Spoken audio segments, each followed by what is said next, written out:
Hi guys, ಮೊನ್ನೆ ಅಷ್ಟೇ ಹರಿಯಾಣದಲ್ಲಿ ನಡೆದಂತಹ ಒಂದು ಇನ್ಸಿಡೆಂಟ್ ಸೋಷಿಯಲ್ ಮೀಡಿಯಾದಲ್ಲಿ ತುಂಬಾ ವೈರಲ್ ಆಗ್ತಾ ಇದೆ. ಈಗಾಗಲೇ ನಮ್ಮ ಸಮಾಜದಲ್ಲಿ ನಡೀತಾ ಇರುವಂತಹ ಘನಘೋರ ಕೃತ್ಯಗಳನ್ನ, ನಮ್ಮ ಗಂಡಸರ ಮೇಲೆ ಹಾಕ್ತಾ ಇರೋ ಶೋಷಣೆಗಳನ್ನ ನೋಡಿ ಎಷ್ಟೊಂದು ಜನ ಯೂತ್ ಮದ್ವೆನೇ ಬೇಡಪ್ಪ ಅಂತ ಹೇಳಿ ಸುಮ್ನೆ ಕೂತಿದ್ರು. ಹೀಗಿರ್ಬೇಕಾದ್ರೆ ಫ್ರೆಂಡ್ಸ್ ಫ್ಯಾಮಿಲಿ ಮೆಂಬರ್ಸ್ ಕೊಡೋ ಟಾರ್ಚರ್ಗೆ ತಡಿಲಾರ್ದೆ ಹೋಗ್ಲಿ ಬಿಡಪ್ಪ, ನನ್ಗೂ ವಯಸ್ಸಾಗ್ತಾ ಇದೆ, ಒಂದ್ ಮದ್ವೆ ತಾನೆ ಆಗ್ಬಿಡೋಣ ಅಂತ ಹೇಳಿ ಒಂದ್ ಹೆಜ್ಜೆ ಮುಂದೆ ಇಟ್ಟಂತ ಹುಡುಗರಿಗೆ ಇದೇ ಹರಿಯಾಣದಲ್ಲಿ ಮೊನ್ನೆ ಅಷ್ಟೇ ನಡೆದಂತ ಒಂದು ಇನ್ಸಿಡೆಂಟ್ ಅಯ್ಯಯ್ಯೋ ಬೇಡಪ್ಪ ಅಂತ ಹಿಂದೆ ಸರಿಯೋ ಹಾಗೆ ಮಾಡ್ಬಿಡ್ತು. ಅಷ್ಟಕ್ಕೂ ಆ ವಿಷಯ ಏನ್ ಗೊತ್ತಾ, ಬನ್ನಿ ಹೇಳ್ತೀನಿ. ತಾಳಿ ಕಟ್ಟಕ್ಕೆ ಬಾಕಿ ಇದ್ದಿದ್ದು ಬರೀ 5 ನಿಮಿಷ ಗುರು. ಆ 5 ನಿಮಿಷದ ಗ್ಯಾಪ್ ಅಲ್ಲಿ ಹುಡುಗನ್ಗೆ ಒಂದು ಫೋನ್ ಕಾಲ್ ಬರುತ್ತೆ, ಹಾಗೆ ಕೆಲವೊಂದು ಮೆಸೇಜಸ್ ಕೂಡ ಬರುತ್ತೆ. ಅದು ಮಾಡಿದ್ದು ಬೇರೆ ಯಾರು ಅಲ್ಲ, ಆ ಹುಡುಗಿಯ ಬಾಯ್ ಫ್ರೆಂಡ್. ಮದ್ವೆ ಗಂಡಿಗೆ ಆಕೆ ಲವರ್ ಕಾಲ್ ಮಾಡಿ ಹೇಳಿದ್ದೇನ್ ಗೊತ್ತಾ, ನೀನು ಈಗ ಮದ್ವೆ ಮಾಡ್ಕೊಳಕ್ಕೆ ತಯಾರಾಗಿರುವಂತ ಹುಡುಗಿ ನನ್ನ ಲವರ್, ತಗೋ ಬೇಕಾದ್ರೆ ನೋಡು ಅಂತ ಹೇಳಿ ಆ ಹುಡುಗನ ವಾಟ್ಸ್ಆಪ್ಗೆ ಇವರಿಬ್ಬರು ಒಟ್ಟಿಗೆ ಇದ್ದಂತಹ ಫೋಟೋಸ್ ವಿಡಿಯೋಸ್ ಅನ್ನ ಶೇರ್ ಮಾಡ್ಬಿಡ್ತಾನೆ. ಅವರಿಬ್ಬರ ಆ ಫೋಟೋಸ್ ಅನ್ನ ನೋಡಿದಂತಹ ಮದುವೆ ಹುಡುಗ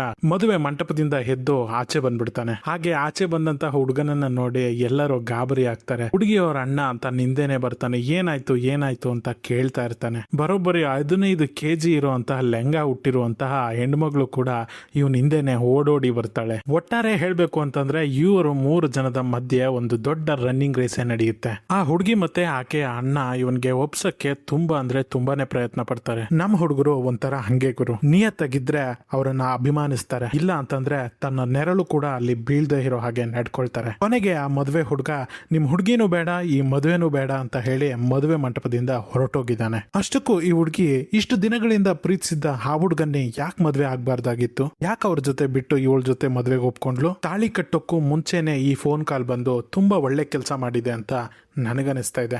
ಅದೇ ಮದುವೆ ಆದ್ಮೇಲೆ ಈ ತರದೊಂದು ಫೋನ್ ಕಾಲ್ ಮದುಮಗನಿಗೆ ಏನಾದ್ರು ಬಂದಿದ್ರೆ ಏನೇನ್ ಅನಾಹುತಗಳಾಗ್ತಿದ್ವೋ ಊಹಿಸ್ಕೊಂಡ್ರೇನೆ ಎಲ್ಲ ಜುಮ್ ಅನ್ನತ್ತೆ. ನನ್ನ ಪ್ರಕಾರ 2 ಜೀವಗಳಲ್ಲಿ ಒಂದು ಜೀವ ಈ ಫೋನ್ ಕಾಲ್ ಉಳಿಸ್ತು ಅಂತಾನೆ ಕಾಣುತ್ತೆ. ನಿಮ್ಗೇನ್ ಅನ್ಸುತ್ತೆ ಈ ವಿಷಯದ ಮೇಲೆ? ಜಸ್ಟ್ ಕಮೆಂಟ್ ಮಾಡಿ.